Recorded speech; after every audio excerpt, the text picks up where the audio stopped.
आधा हिस्सा जिसके बगैर सच पूरा नहीं होता वो है अर्ध सत्य।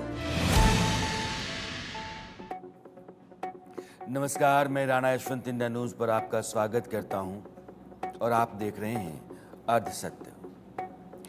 आज समूचे हिंदुस्तान ने अपना रत्न खो दिया। रतन टाटा। रतन टाटा सिर्फ देश के उद्योगपति नहीं थे, वो एक चलता फिरता हिंदुस्तान थे। देश में एक कारोबारी राष्ट्रवाद से कैसे जोड़ करके अपना सिद्धांत गढ़ सकता है, उसकी जीती जागती मिसाल थी। टाटा मतलब भरोसा, टाटा मतलब भारतीयता, टाटा मतलब खरापन, टाटा मतलब हिंदुस्तान के लोगों की खैरियत, टाटा मतलब हिंदुस्तान की बेहतरी के सपने, टाटा मतलब हिंदुस्तान के बाहर हिंदुस्तान का नाम रोशन करना। टाटा यानी हिंदुस्तान की धड़कन। रतन टाटा नहीं रहे और समूचा हिंदुस्तान उनके जाने के बाद भारी मन से, नम आंखों से उनको अंतिम विदाई देता रहा। अब भी मन बोझिल है। मुंबई में उनका अंतिम संस्कार किया गया। ब्रीच कैंडी हॉस्पिटल में वो दाखिल थे। उम्र की जो दिक्कतें होती हैं, उन दिक्कतों के चलते उनको एडमिट किया गया था। लेकिन यह जो दाखिला था वो उनके लौटने का नहीं था, बल्कि दूसरे लोक पर एक नई यात्रा पर जाने का था। हिंदुस्तान ने रतन टाटा को खोया, लेकिन रतन टाटा हिंदुस्तान के लोगों के बीच में उस नगीने की तरह हैं जिस पर पूरा देश हमेशा के लिए नाच करता रहेगा। आज देश के राजनेता, तमाम सरकारों के मुख्यमंत्री, मंत्री, अभिनेता, उद्योगपति, आम शहरी और साधारण लोग उनकी अंतिम यात्रा की गवाही रहे और सबने यही दुआ की कि ऊपर वाला अगर है और वहाँ कोई दुनिया होती होगी तो रतन टाटा को वहाँ सबसे खूबसूरत और सबसे अच्छी जगह दी जाए। जितने ज़हीन और जितने बेहतरीन इंसान थे, उनको ऊपर भी वैसी ही जगह मिलनी चाहिए। जिन लोगों ने रतन टाटा को अपने अपने तरीके से याद किया, उन लोगों की ज़ुबानी रतन टाटा को एक बार सुन लीजिए।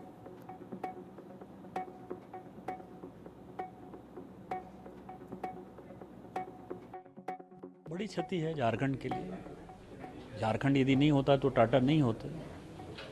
1905-6 में जब इंडस्ट्री बैठाई टाटा ने, तो उसी स्थान का चयन किया। और रतन टाटा साहब ने भी अपनी ज़िंदगी जो है इंजीनियर के तौर पर शुरू तो की, लेकिन वो भट्ठी में काम करते थे।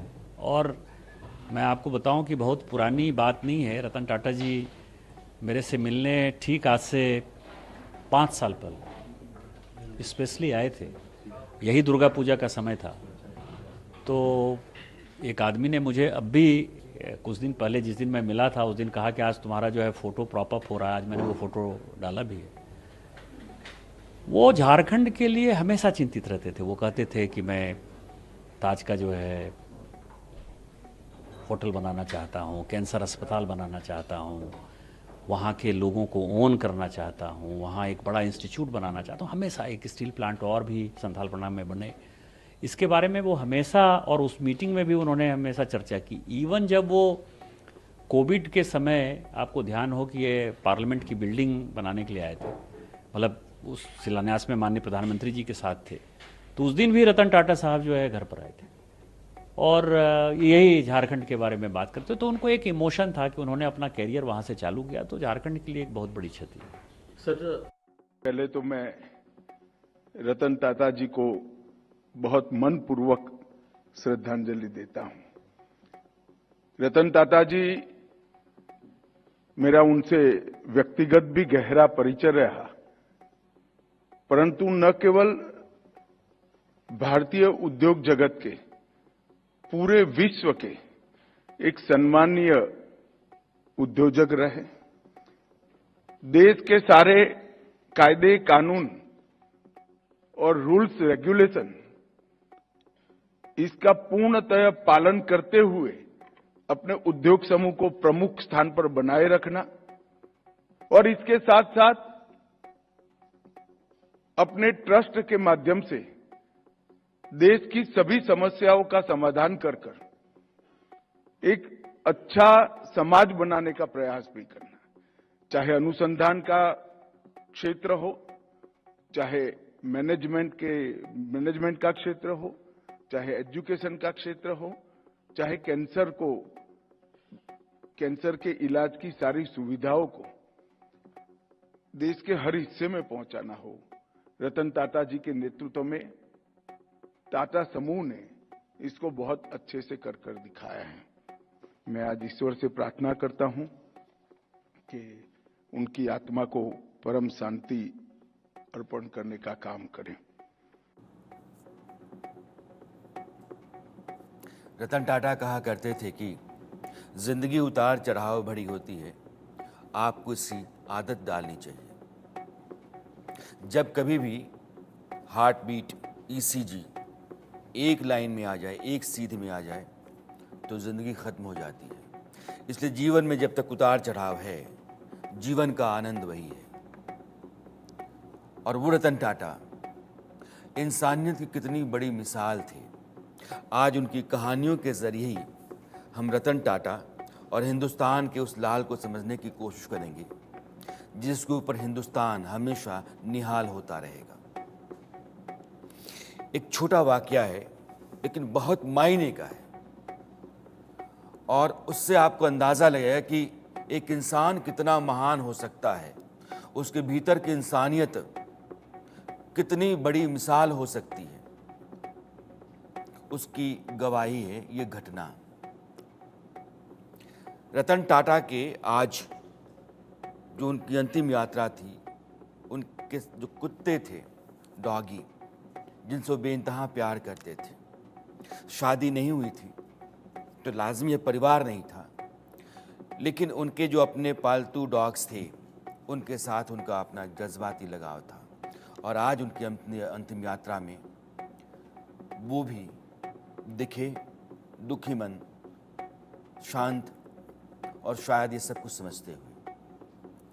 उनको इस बात का अंदाज़ा हो चला था कि हमारे मालिक अब नहीं है, अब हम उनको कभी देख नहीं सकते, उनका लाड़ हमको नहीं मिलेगा, उनका दुलार हमको नहीं मिलेगा। और जो लोग रतन टाटा के बहुत करीबी रहे वो उनको लेकर के अंतिम यात्रा में शरीक हुए थे। और ये रिश्ता भी अटूट है। रतन टाटा को इंग्लैंड का जो सबसे बड़ा राजघराना है, इंग्लैंड राज परिवार, जिसने हिंदुस्तान के ऊपर 200 साल तक शासन किया, उस परिवार ने उनको सम्मानित करने का फैसला किया। बर्मिंघम पैलेस जो राज परिवार का ठिकाना आवास है, उनको वहाँ बुलाया गया और प्रिंस चार्ल्स जो उस परिवार के मुखिया हैं उनके ज़रिए सम्मानित करने का फैसला किया गया। क्यों? क्योंकि कोई कारोबारी इतना बड़ा इंसान, इतना बड़ा देशभक्त और इतना ज़हीन हो सकता है। टाटा दुनिया के तमाम कारोबारियों के लिए और इंसानियत के लिए अपने आप एक उदाहरण है। इसके लिए उनको सम्मानित किया जाना चाहिए। उनको बुलाया गया, उन्होंने हामी भरी, जाने को तैयार हो गए और सारा इंतज़ाम हो गया। लेकिन जिस दिन जाना था उस दिन उनके डॉगी की तबीयत खराब हो गई और उन्होंने देखा कि इसके साथ कोई और नहीं हो सकता है, इसकी देखरेख सिर्फ मैं करने वाला हूँ, इसकी बात मैं समझ सकता हूँ। और उन्होंने ब्रिटेन राज परिवार को ये संदेशा भिजवा दिया कि रतन टाटा आपका पुरस्कार लेने के लिए नहीं आ पा रहे हैं, क्षमा प्रार्थी हैं, क्योंकि मेरा जो साथ रहने वाला प्राणी है वो बीमार है। और ये खबर बर्मिंघम पैलेस के भीतर, राज परिवार के भीतर अचंभे जैसी थी। प्रिंस चार्ल्स ने जब सुना तो वो रतन टाटा के और बड़े मुरीद हो गए कि इंसान हो तो तो ऐसा हो। वैसे लोग जो रतन टाटा को जानते हैं, समझते हैं, उन लोगों की जुबानी आप रतन टाटा की कहानियां भी सुनते चलिए, और कुछ लोगों के बयान में आपको सुनाता हूं। इसके बाद उनकी जिंदगी के सफर पर फिर मैं आपको ले चलूंगा। मैं उनकी कंपनी में काम किया, मेरा करियर उधर ही शुरू हुआ। मैं उनको 94 में लगता है मैं एक बार मिली थी, पहली बार वो जाके उनके ऑफिस में मिली थी, और मुझे वो सुधा ऐसे संबोधित करते थे, क्योंकि मैं सुधा कुलकर्णी ऐसे ज्वाइन हुआ और सुधा मूर्ति के नाम से बाहर आ गई। मुझे कभी भी सुधा बोलते थे। वो मुझे बताया कि आपको क्या चाहिए टाटा कंपनी से। हमने बताया, वो पूछा हमें आपको क्या चाहिए, हमने बताया मुझे जमशेद जी और जीआरडी का तस्वीर चाहिए। वो तुरंत हमारे ऑफिस को भेज दिया है। अभी भी मेरे ऑफिस में वो दोनों तस्वीरें हैं। और मैं हुबली, एक छोटा शहर है, उधर से मैं आई थी। हमारे कॉलेज में, मैं एक कॉलेज में पढ़ती थी, बीबीबी कॉलेज ऑफ इंजीनियरिंग। हमारे कॉलेज में सब लोग बोलते थे आपको टाटा को आप मिले, हम कभी मिलेंगे। मैं बोलती थी मैं कोशिश करूंगी। उनके पास जाके मैं एक बार बोल लिया, सर हमारे गांव में आपका दर्शन के लिए बहुत लोग इंतजार कर रहे हैं। हमारा गांव तो मुंबई नहीं है, और ये तो आप बहुत बिजी हस्ती है, आपको टाइम नहीं मिलेगा, लेकिन लोग को आपका दर्शन के बहुत इंतजार है। तुरंत वो एग्री हुए और हुबली आ गए। हमारे कॉलेज में एक दिन सब छात्रों से बातचीत किया। मुझे आश्चर्य लगता है, इतने बिजी आदमी, एक आम आदमी लाइक मी वो देयर एम्प्लॉय, हमने कोशिश किया। और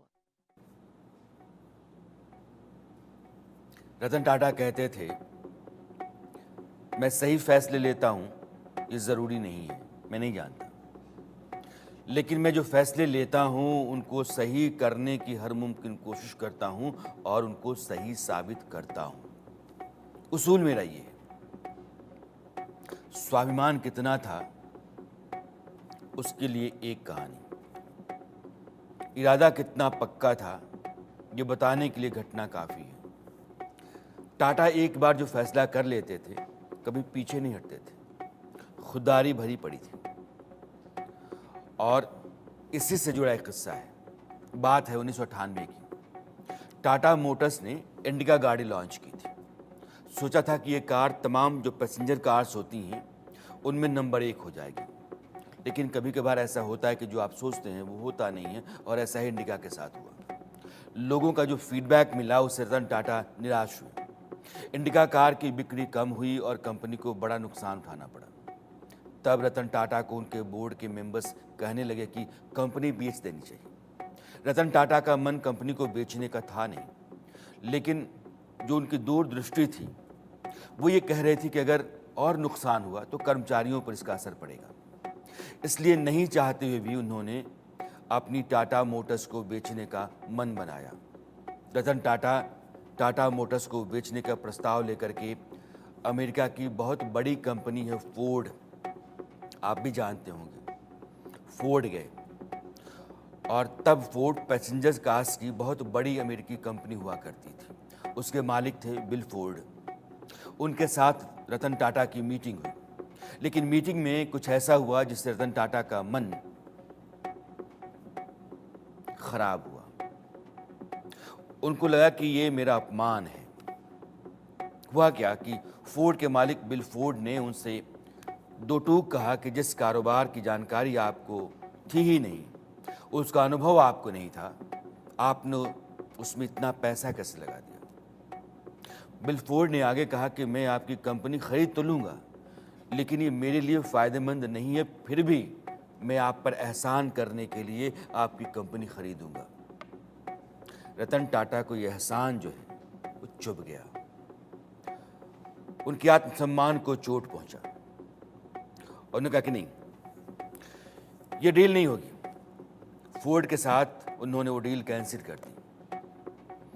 हिंदुस्तान लौटे टाटा मोटर्स को खड़ा करने के लिए उन्होंने एड़ी चोटी का जोर लगा दिया और कामयाब हुए। देश की 3 सबसे बड़ी ऑटोमोबाइल कंपनियों में टाटा मोटर्स भी शुमार है। अब जो समय का चक्र होता है कैसा होता है ये देखिए, और इंसान जो बड़ा होता है वो कितना बड़ा होता है इसको भी देखिए। जिस बिल फोर्ड ने रतन टाटा पर टाटा मोटर्स के खरीदने के एवज में एहसान जताने की बात कही थी, उसी फोर्ड कंपनी की हालत 2008 में पतली हो गई, क्योंकि 2008 में दुनिया भर में मंदी आई, अमेरिका भी उसकी चपेट में आया और फोर्ड कंपनी कहीं ज्यादा। तब रतन टाटा ने फोर्ड कंपनी की 2 ब्रांड जगुआर और लैंड रोवर, इन दोनों को खरीदा बिना ये कहे कि मैं आपकी इन दोनों ब्रांड्स को खरीद रहा हूं और इस खातिर मैं आप पर एहसान कर रहा हूं। उन्होंने नहीं कहा, लेकिन फोर्ड ने कहा कि आपने इन दोनों ब्रांड्स को खरीद करके मेरे ऊपर एहसान किया है। टाटा ने बिना कुछ कहे जो पुराना हिसाब था उसको इंसानियत की भाषा में चुकता किया। ये थे रतन टाटा। और रतन टाटा के ऊपर जो उनकी ऑटोबायोग्राफी है, बायोग्राफी है, वो लिखा है A.K. गांधी साहब ने, मेरे साथ स्टूडियो में है। गांधी जी, आपका बहुत बहुत स्वागत है। रतन टाटा को दर्शकों तक पहुंचाने के लिए ऐसी 2-3 घटनाएं आपके जरिए मैं चाहता हूं अपने दर्शकों के बीच में रखना, जो बताती हैं कि टाटा होना आसान नहीं है और टाटा हिंदुस्तान में एक ही होता है। रतन टाटा तो उनका नाम ही रतन है, उसके नाम में ही जी। तो रत्न है ही वो भारत के लिए। और उनका कोई व्यक्तित्व कोई एक अकेला किसी एक पक्ष में डाल के देखा नहीं जा सकता। उनके व्यक्तित्व के बहुत सारे पक्ष थे और एक बहुत जो एक इम्पॉर्टेंट पक्ष था जो किसी एक महत्वपूर्ण व्यक्ति या एक अमीर व्यक्ति में नहीं होता, वो है सादगी। मतलब वो स्कूल लाइफ में भी जब उनके घर से उनके जो दूसरे भाई थे उनको लेने के लिए एक शो ऑफ गाड़ी आती थी, ऑस्टेंशियस गाड़ी आती थी, तब वो उसमें ना बैठ के पैदल जाना पसंद करते थे। तो उनकी सादगी उनके जीवन का एक भाग था। और यदि मैंने उन पे जो भी काम किया है उसमें अगर मैं उनको बांट सकूं तो उनके जो विजन है उसके विजन को मैं 2 भागों में बांट सकता हूं। एक विजन है कि रिसर्च, अब देखिए कि उन्होंने रिसर्च में देश को बहुत कुछ दिया, TIFR वगैरह मैथमेटिकल रिसर्च में या IISc के रूप में उन्होंने देश को बहुत कुछ दिया रिसर्च के रूप में। और दूसरा है ह्यूमन रिसोर्स डेवलपमेंट, मानव संसाधन का विकास।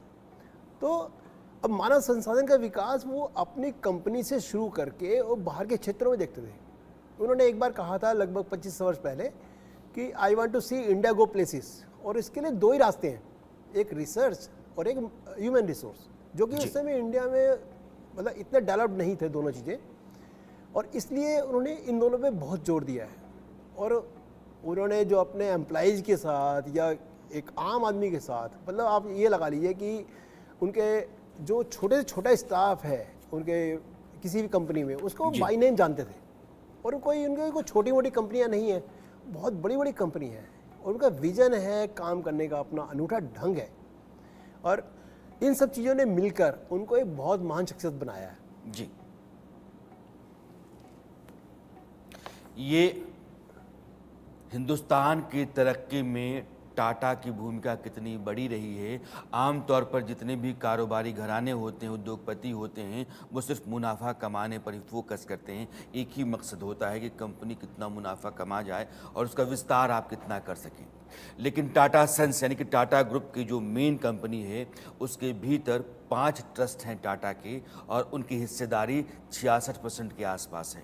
यानी कि टाटा जितना कुछ मुनाफा कमाता है उसका लगभग 2/3 उन ट्रस्ट को जाता है। और वो ट्रस्ट क्या करते हैं, हमारे आपके लिए अस्पताल बनाते हैं, बच्चों के लिए स्कूल बनाते हैं, ह्यूमन रिसोर्स पर काम करते हैं, साइंस का रिसर्च करते हैं। इस देश की बेहतरी, तरक्की और इसको मजबूत करने की खातिर क्या क्या किया जा सकता है, उन तमाम रास्तों को ढूंढ करके उन पर पैसा लगाते हैं, हिंदुस्तान बनाते हैं, देश का निर्माण करते हैं। इसलिए वो टाटा हैं। जो आदमी अपने नमक के लिए बोलता है कि देश का नमक, देश का नमक मतलब टाटा नमक। टाटा की शख्सियत जितनी बड़ी थी, उनका विजन भी उतना ही क्लियर था। बड़े और नामी बिजनेस घराने से होते हुए भी उनकी सोच देश के विकास, आम आदमी तक सहूलियतें पहुंचाने की थी। उनके गैराज में एक से एक महंगी और लग्जरी गाड़ियां थीं। वो अक्सर अपनी लग्जरी गाड़ियों से सड़कों पर घूमा करते थे। एक दिन उनकी नज़र ऐसे 4 लोगों पर पड़ी, एक ही परिवार के थे, जो स्कूटर पर जा रहे थे और बारिश हो रही थी। पति, पत्नी और 2 बच्चे। देश का एक उद्योगपति जो अपनी कार से जा रहा है, एक स्कूटर पर 4 लोगों को, एक परिवार के 4 लोगों को बैठा हुआ देखता है और तेज बारिश हो रही है। वो अपने हिंदुस्तान के ऐसे परिवार के बारे में सोचता है कि आखिर ऐसा क्या किया जाए कि लोग बारिश से बच जाएं। उन्हें लगा कि जब एक छोटा परिवार स्कूटर पर जाता है तो छोटी सी जगह में बच्चों की हालत किसी सैंडविच की तरह हो जाती है। यहीं से उनके मन में लखटकिया कार बनाने का जुनून सवार हुआ। उन्हें लगा कि अगर ऐसे परिवार के पास एक कार हो जाए, बहुत कम पैसे में, भले ही छोटी हो, तो उसे बाहर जाने में धूप, बारिश, खराब मौसम से बचने में आसानी होगी। अपने इस सपने को लेकर के रतन टाटा ने एक बार सोशल मीडिया प्लेटफॉर्म पर, जिसको इंस्टाग्राम कहते हैं, एक पोस्ट लिखा कि आर्किटेक्चर स्कूल से होने का फ़ायदा यह था कि मैं खाली समय में डूडल बनाता था। उन्होंने लिखा था कि मैंने खाली समय में डूडल बनाते समय ये सोचने लगा कि मोटरसाइकिल ही अगर ज़्यादा सुरक्षित हो जाए तो कैसा रहेगा। ऐसा सोचते सोचते मैंने एक कार का डूडल बनाया जो एक बग्गी जैसा दिखता था, उसमें दरवाजे तक नहीं थे। इसके बाद मैंने सोच लिया कि मुझे ऐसे लोगों के लिए कार बनानी चाहिए और फिर टाटा नैनो अस्तित्व में आई, जो कि हमारे आम लोगों के लिए थी। हमारे लोगों का मतलब देश की जनता, जो कार के सपने देखती है लेकिन कार के लिए उसके पास पैसे नहीं होते, जेब इजाज़त नहीं देती। टाटा ने कीमत को जेब तक लाने की हर मुमकिन कोशिश की। जिस कार का सपना उन्होंने देखा था उसे नाम दिया था टाटा नैनो। टाटा की यह कार लखटकिया कार के नाम से मशहूर हुई। पहले पश्चिम बंगाल में सिंगूर में 2008 में उन्होंने इसका प्रोजेक्ट तैयार किया, लेकिन ममता बनर्जी उस समय विपक्ष में थी और सिंगूर में टाटा नैनो के खिलाफ उन्होंने आंदोलन खड़ा किया। और उस समय गुजरात के मुख्यमंत्री हुआ करते थे नरेंद्र मोदी। नरेंद्र मोदी ने टाटा का स्वागत गुजरात में किया और वो फैक्ट्री उठी 2008 में और गुजरात के सानंद में गई और टाटा नैनो देश में बनने लगी। हालांकि ख़राब मार्केटिंग और बाज़ार की वजह से 2020 में उसको बंद करना पड़ा। लेकिन वैसे लोग जो साधारण थे, कोई पेंटर था, कोई छोटी छोटी ज़रूरत का था, लेकिन टाटा को लगा कि अगर मेरी मदद इनको पहुंच जाती है तो इनकी ज़िंदगी में एक नई रोशनी, नया मायने निकल सकता है। और वैसे लोगों की मदद टाटा ने की। उद्योगपति आमतौर पर जिन लोगों के बारे में सोचते नहीं, टाटा उनके बारे में ज़्यादा सोचा करते थे।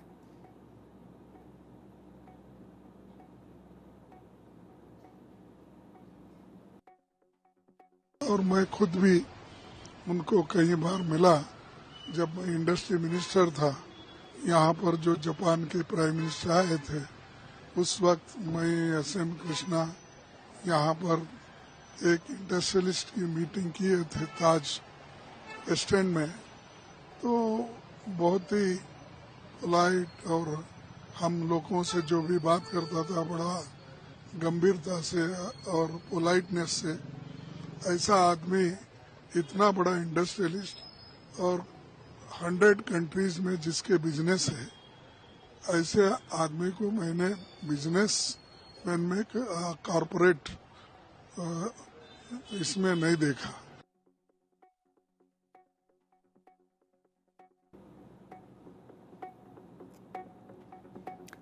टाटा ने अगर अपनी आमदनी का बहुत बड़ा हिस्सा हिंदुस्तान की खातिर निकाला नहीं होता तो दुनिया के बहुत बड़े कारोबारियों में से एक होते। लेकिन वो टाटा थे।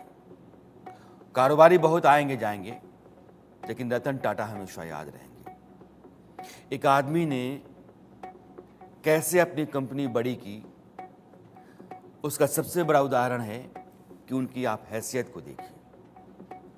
30 कंपनीज, उनमें 26 तो लिस्टेड कंपनीज थी, 10 लाख से ज्यादा कर्मचारी, 100 देशों में उसका विस्तार और 400 अरब डॉलर का कारोबार। पाकिस्तान की जो कुल जीडीपी है, पाकिस्तान की कुल जीडीपी ग्रॉस डोमेस्टिक प्रोडक्ट, वो 350 से 360 अरब डॉलर का होता है। इकलौते टाटा जो है वो पाकिस्तान से ज्यादा मालदार है। ये टाटा हैं। और एक बात मैं आपको 1980 की बताता हूं, जब टाटा के कर्मचारियों को एक गैंगस्टर बहुत परेशान कर रहा था। एक बड़ा उद्योगपति अपने कर्मचारियों के लिए कितना बड़ा जोखिम ले सकता है, उसके भीतर कितना साहस होता है, उसका जिंदा सबूत थे रतन टाटा। जो गुंडा था उसका एक ही मकसद था, किसी तरह टाटा यूनियन पर कब्जा जमाना। ऐसा करने के लिए उसने कई टाटा के कर्मचारियों को अपने पक्ष में करने की भी कोशिश की। हर कीमत पर वो गैंगस्टर टाटा ग्रुप को नुकसान पहुंचाना चाहता था, व्यापार में उन्हें घाटा देना चाहता था। अब रतन टाटा ने अपने कर्मचारियों को कहा कि परेशान मत हो, आप लोग मेरा असली परिवार हो, आप लोग मेरे कर्मचारी नहीं हो, मेरा हिस्सा हो। आपके दम पर जो कंपनी है, ये साम्राज्य है, वो खड़ा है। ऐसे में जब गैंगस्टर से डरकर कर्मचारी काम पर आने से बचने लगे थे, टाटा ग्रुप के एक प्लांट पर खुद रतन टाटा पहुंचे। कई दिनों तक वहां रहे, एक सच्चे हीरो की तरह, या कहना चाहिए कि जो बॉस होता है, आइडियल बॉस, उसकी तरह उन्होंने सामने से उस गैंगस्टर का सामना किया। अपने कर्मचारियों को डरने नहीं दिया, लगातार उनका हौसला बुलंद किया। नतीजा ये रहा कि कर्मचारी तो भय से मुक्त हुए ही, उस गैंगस्टर की भी गिरफ्तारी हुई। ये थे रतन टाटा। इसलिए गांधी साहब, ये जो छोटी छोटी कहानियां हैं, छोटी छोटी कहानियों से एक इंसान की जो तस्वीर बनती है, वो आसमान जितनी ऊंची बनती है, और हिंदुस्तान फख्र से अपना सर ऊंचा करके उनको देखता है, नाज करता है।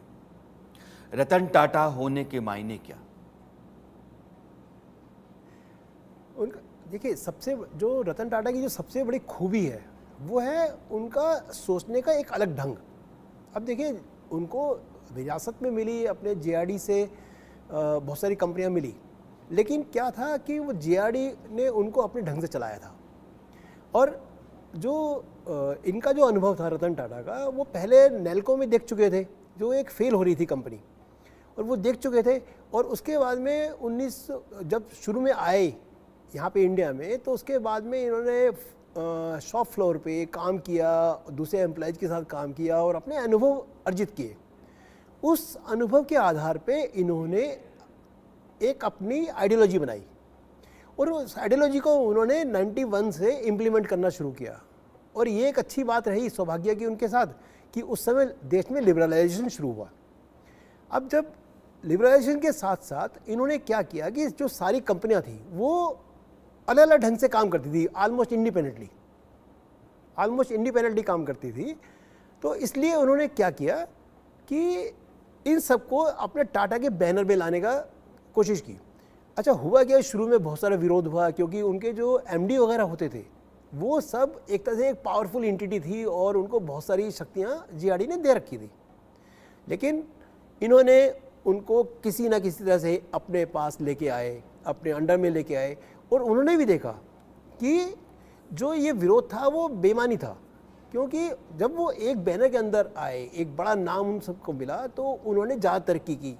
और आप देखिए over a period of time कि उनका जो प्रॉफिट मार्जिन है वो 50 टाइम्स हो गया उस समय से, और जो उनका जो रिटर्न्स थे, जो रेवेन्यू थी, वो 40 टाइम्स हो गया। ये टाटा होने के मायने होते हैं।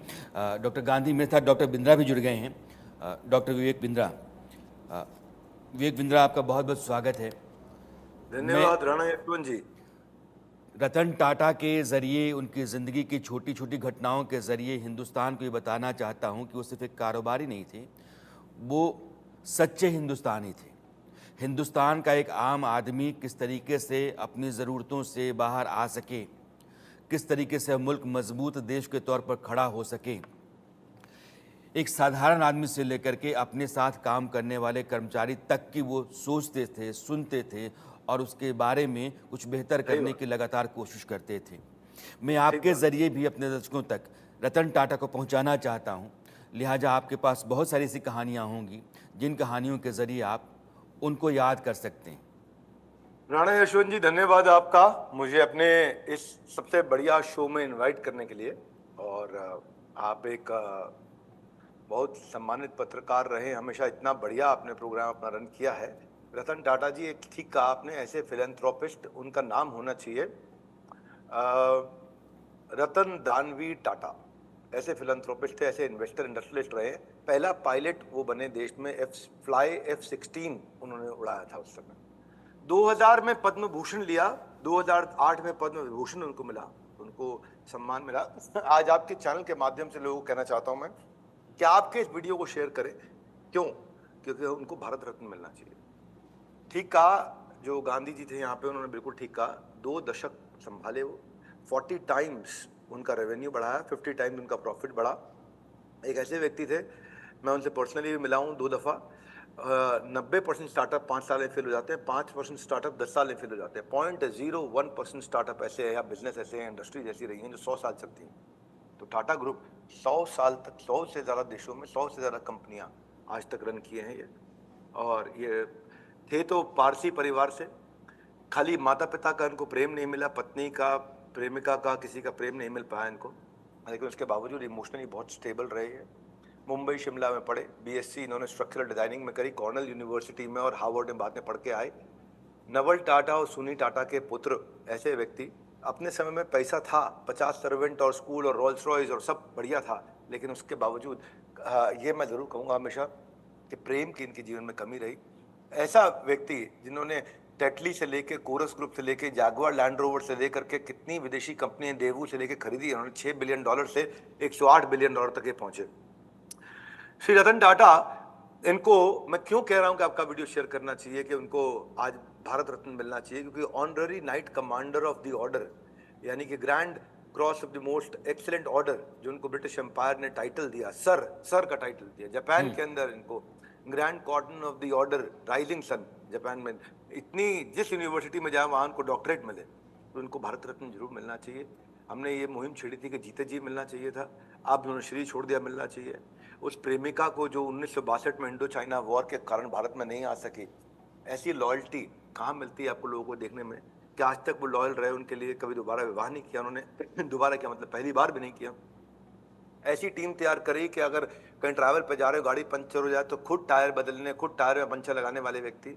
हाईएस्ट डिग्री ऑफ कंपैशन इनका रहा है ना। आप समझ सकते हैं कि उस समय में जब 26/11 का अटैक हुआ, जो सबसे ज़्यादा मुझे इंस्पायर किया, कि जिसका देहांत हुआ, जिसको टेम्पररी इंजरी हुई, जिसको परमानेंट इंजरी, उनकी तो मदद करी, पर सबसे ज़्यादा बड़ी बात है कि वो पुलिस वाले की, वो रेलवे वाले की, जो रेलवे स्टेशन पे जो हुआ था, वो पेडेस्ट्रियन की, वो चाय वाले की, वो भेलपूड़ी वाले की, वो गुब्बारे वाले की, वो पाव भाजी वाले की, उसके लिए भी इन्होंने काम किया। हायरिंग ऐसे किया करते थे अपने समय में कि लोगों की कैरेक्टर और वैल्यूज देख डॉक्टर विवेक, एक सेकंड रोकना चाहता हूं आपको, क्योंकि आप वहां आ गए हैं कि कैसे एक साधारण आदमी के लिए भी वो सोचते थे। एक पेंटर हैं, उनका बयान मैं सुनना चाहता हूं। ये कुछ नहीं है, बस इनकी पेंटिंग पसंद आई, उनको लगा कि ये आदमी हुनरमंद है, तो उन्होंने कहा कि देखो तुम कुछ करो, मैं तुम्हारी मदद करता हूँ। उनका बयान आपकी बात को साबित करने के मैं सुनाना चाहता हूँ, फिर मैं आपके पास आता हूँ। काफ़ी टाइम से मैं उनको मिलने की कोशिश कर रहा था शुरुआत में, तो हमारे यहाँ के दादा पौले जी हैं, उन्होंने मुझे उनसे मिलाया था। 6x6 की पेंटिंग, 6x6 की पेंटिंग मैंने, नहीं सॉरी 6x3 की पेंटिंग मैंने जो बनाई थी, जो हमारे राजा महाराजा उनकी लाइफस्टाइल। तो सर जी को मैंने ऐसे बताया था कि सर ये 6x3 की पेंटिंग बनाने में मुझे काफ़ी प्रॉब्लम हुआ। तो सर ने पूछा कि किस तरह का प्रॉब्लम? बोला सर मेरा घर 10x10 का घर है, उसमें मोरी आ गया, ये कबाट, किचन, तो जो जगह बचता है स्पेस, वो 3x3 का जगह बचा है। और आर्ट करने के लिए आप जब बड़ा कुछ आर्ट बना रहे हो तो आपके लिए उसके लिए इम्पोर्टेंट है स्पेस। जैसे आप किस डायरेक्शन में जा रहे हो, उसका शेडिंग किस टोन में है, उसके स्ट्रोक कैसे जा रहे हैं, वो सब देखना पड़ता है स्पेस लेके। तो ये पेंटिंग बनाने में मुझे काफ़ी प्रॉब्लम हुआ। तो सर ने पूछा कि आप कहाँ पे रहते हो। मैं बोला सर जो आपका प्रेसिडेंट ताज होटल है उसी के बाजू में मच्छीमार नगर है कोलीवाड़ा, वहीं पे मैं रहता हूँ। तो और कि आपके फैमिली में कौन कौन है। बोला मेरे पापा तो बचपन में मैं 5 साल का था भी गए और माँ ने बड़ा किया है। मेरी वाइफ है, मेरी छोटी बच्ची है, मेरी माँ है और बहन का शादी हुआ। चौथे दिन मिलने के बाद जब मैं बैठा था सर आए, मैंने उनके पैर छुआ। सर ने बोला कि नीलेश ये मैं कुछ आपको देना चाहता हूँ। जैसे आप बता रहे थे कि आपका घर इतना छोटा घर है और ये आप रखिए, इससे आप पुलाव में बड़ा घर लीजिए, आपको स्पेस मिल जाएगा, आपके प्रॉब्लम सॉल्व हो जाएगा, आप पेंटिंग्स बनाइए।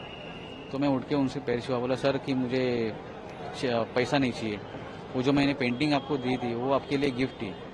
जब मैं सर से फिर से मिला तभी सर बोले कि नीलेश मैं आपका एग्जीबिशन ताज में लगाना चाहता हूँ।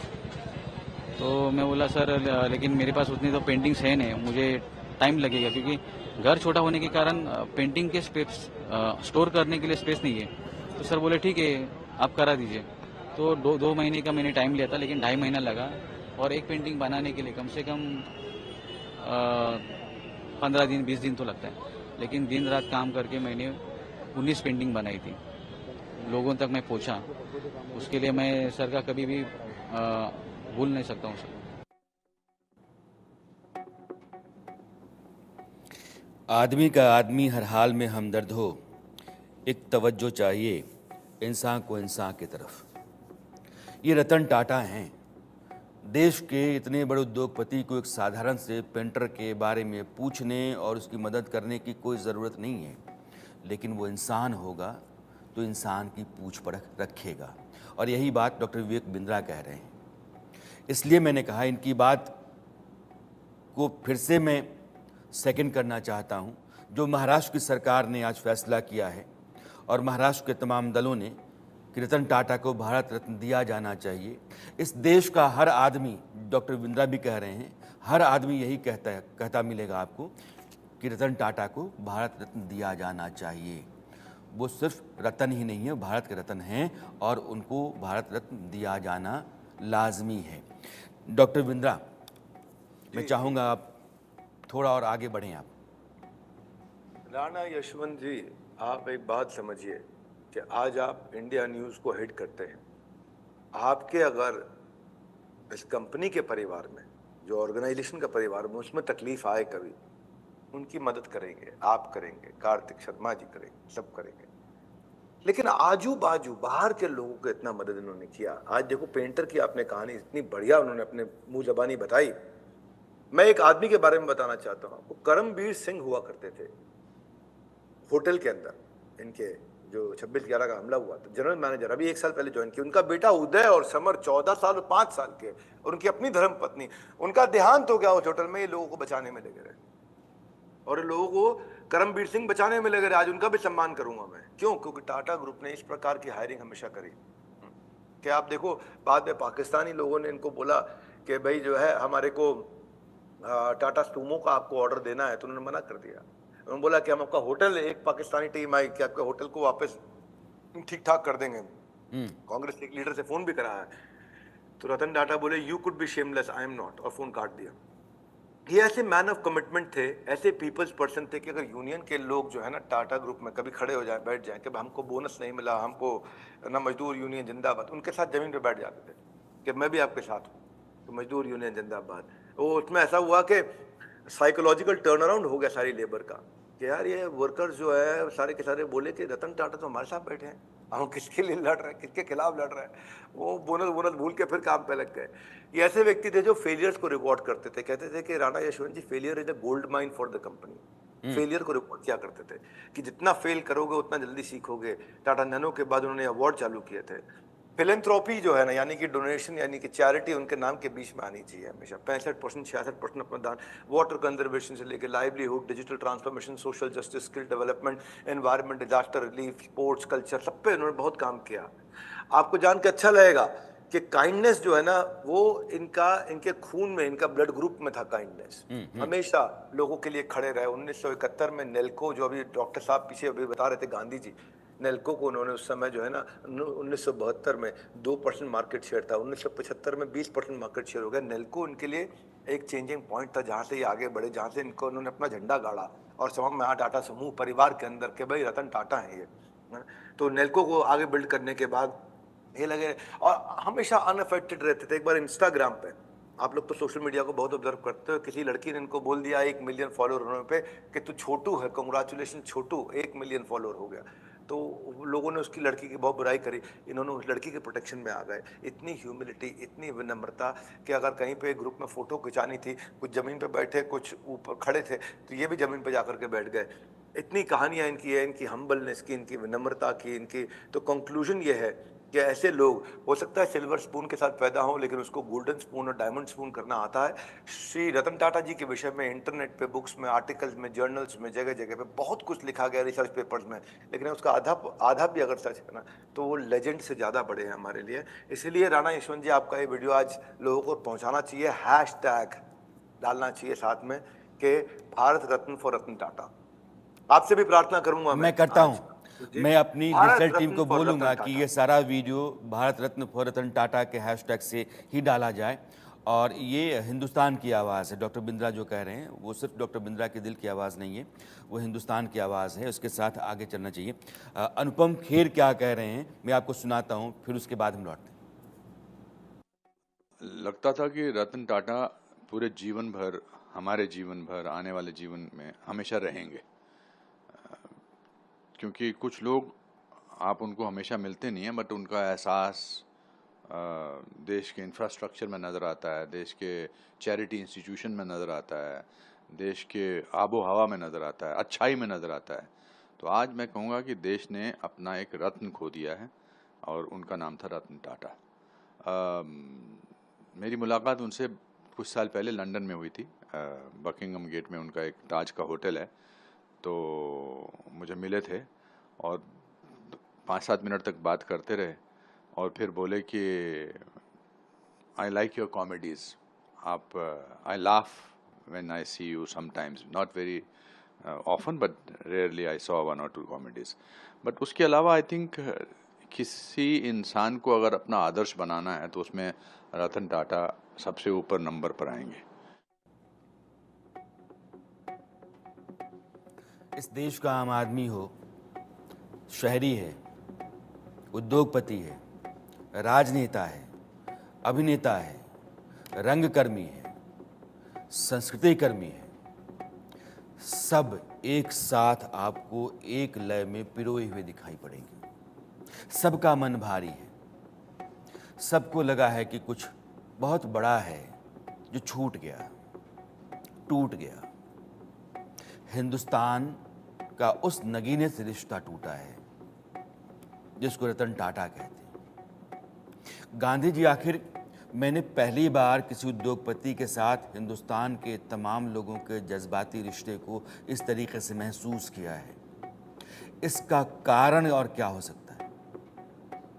आप जो भी व्यक्ति उनसे मिले हैं तो उन्होंने एक खास एक चीज़ बहुत देखी है। मैंने कई से पूछा, उनके एम्प्लॉय से पूछा, तो वो कहते हैं कि इनके जो चेहरे पे सौम्यता है, लेकिन जब वो आपकी तरफ देखते हैं तो उनकी ऐसा लगता है जैसे उनकी आंखें आपकी अंतरात्मा को खोज रही हैं, आपकी अंतरात्मा को झकझोर रही हैं, कुछ निकालना चाह रही हैं।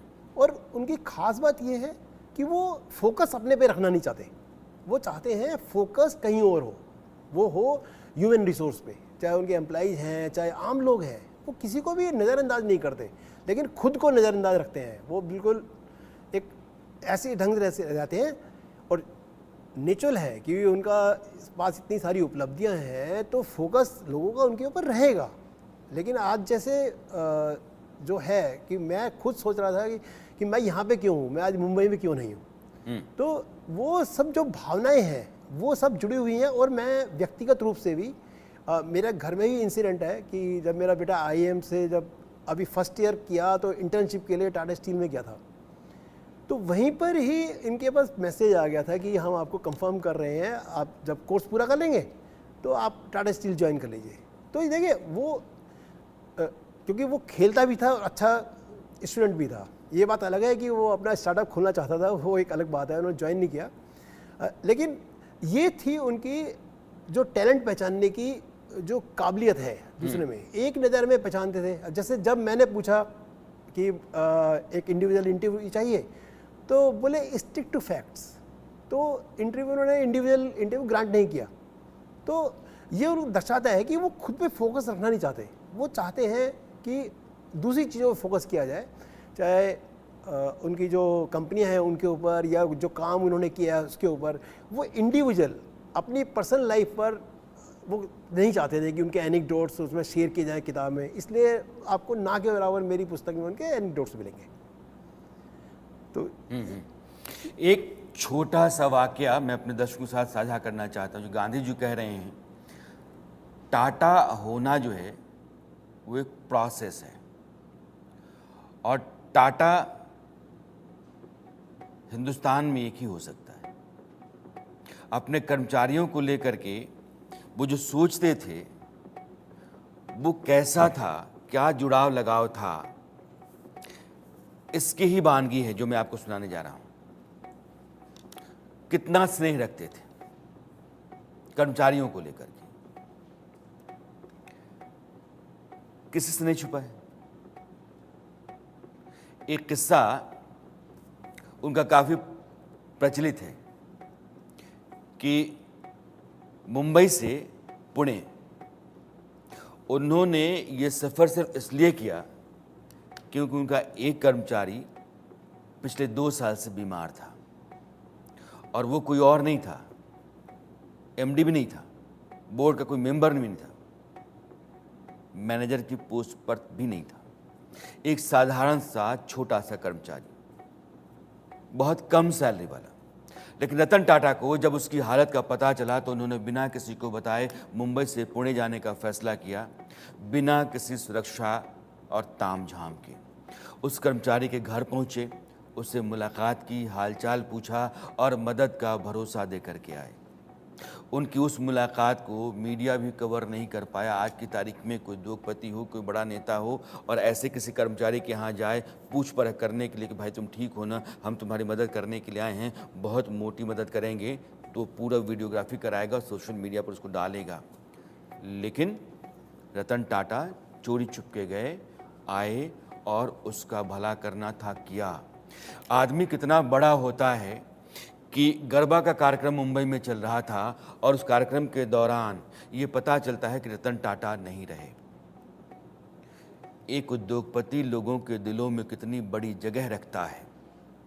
रतन टाटा होने का मतलब क्या है, उसका ये उदाहरण है जो आप अपने सामने स्क्रीन पर देख रहे हैं। ये गरबा रुका, रतन टाटा को याद किया जाने लगा, इसलिए आप ये पूरा नाट सुनिए।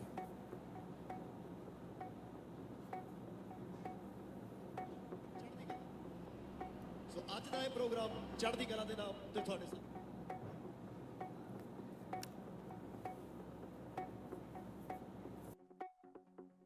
तो यह जो उल्लास था, उमंग था, उत्सव था, अचानक से थमा, क्योंकि रतन टाटा की सांसें थम गई हैं, ये खबर पहुंची। रतन टाटा एक समय सोशल मीडिया पर बहुत एक्टिव हुआ करते थे। इंस्टाग्राम पर उनकी तरफ से कई तस्वीरें शेयर की जाती थी।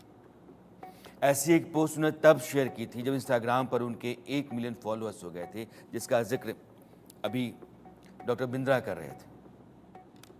उन्होंने ज़मीन पर बैठी अपनी एक तस्वीर शेयर की और लोगों का शुक्रिया अदा किया। अब वैसे तो हर कोई उन्हें शुभकामना दे रहा था, लेकिन एक महिला ने अजीब सा पोस्ट किया।